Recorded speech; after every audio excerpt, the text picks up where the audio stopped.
Did you know Cartoon Network had a VR game? I didn't. I didn't know that. Bet you didn't know that either.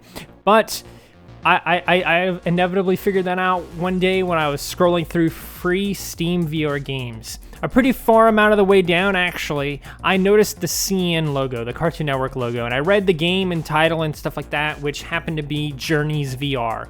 Now, I expected this to not be much more than some visual story type of deal, with maybe some minimum gameplay or no gameplay whatsoever or anything like that. But after sitting in my library for who knows how long, I finally booted it up and found out for myself that this game has far more to it to offer than some interesting visual story. I'm still really confused about how, I never heard about this though, right? Because it doesn't seem like it's advertised on Cartoon Network. At least I'd never seen it. I don't ever remember seeing anything else about it anywhere. And I have never saw anything about it from Cartoon Network fans or anything like that. I never even heard anyone talking about it. And so it feels like a weird lost media type thing, even though it can't possibly be. I mean, looking it up and doing a little bit of research on this, I found it came out in about 2019. So it hasn't been around for that long, but it's weird. Maybe an underappreciated piece of Cartoon Network media, but it can't be lost media. So what exactly is Cartoon Network's Journeys VR? It is essentially a collection of short stories, which I kind of expected it to be, but you can play through these short stories. Some of these stories are better than others and offer more gameplay, and some offer very little gameplay, but there is more to it than just a visual experience.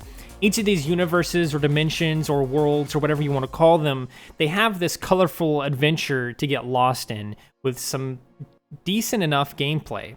With each section and each world I played in, the more and more this felt like Cartoon Network to me. It's very family friendly while also avoiding being too much made for kids, if that makes sense. It's goofy and fun and is reminiscent of something like Adventure Time. Some of the characters look like they came straight out of the Adventure Time universe, while others look like they came out of other similar Cartoon Network shows. You will probably not be surprised that each story has a lesson to teach, but you may be surprised to see that some of these have philosophical aspects to them. This wizard trophy, but I'm more than a wizard now. Down the Duke chute with you, my friend. Down the what chute?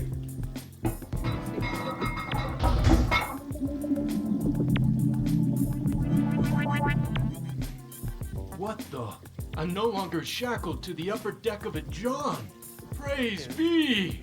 May the power of 1,000 Molochs grace your travels. I can't kill him. Oh, well.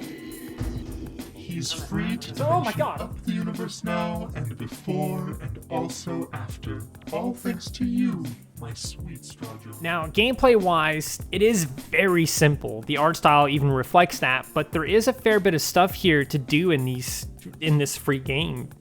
And it's from Cartoon Network, which I'm pretty sure many of you grew up with. Now, despite being from Cartoon Network, you won't see any characters from Cartoon Network shows that you recognize or anything like that, but a lot of the voices did seem familiar, so maybe some of them are just voice actors from Cartoon Network. It's hard to say, really. But some of the gameplay has you shooting bubbles at crystals. You get to throw a lot of stuff. There's even puzzles. It's a bit of a variety since there are 3 worlds to go to. But I'm a little bit disappointed by the controls. Based on the UI, though, it does seem that there was some things that it was designed for, like specific controllers that it was designed with in mind. So that may be why I thought the controls were a little bit weird, because, you know, the controls, the weird part of them really was that you had to press the top grip button instead of like the lower one, which I'm used to from most VR games. Most VR games, you usually press like the one where your middle finger is, not the one up high. But other than that, the controls weren't anything that was ruining the game. The game wasn't ruined by any of these controls or anything like that. So that's really my main disappointment with it, is the controls, and it wasn't even that big of a deal for me. Now, honestly, though, Journeys VR it's a lot of fun. I'm so surprised I never heard of it, though, before. I mean, if you were to tell me that Cartoon Network made a free VR game on Steam and it's actually worth your time before I found this, I would have probably laughed in your face. But here it is. And it looks like it's still being supported as well, so I encourage you to give it a download. Right now, our programmers are working round the clock to bring you more crazy adventures. It's free and may even offer you a smile or two. It's really nice.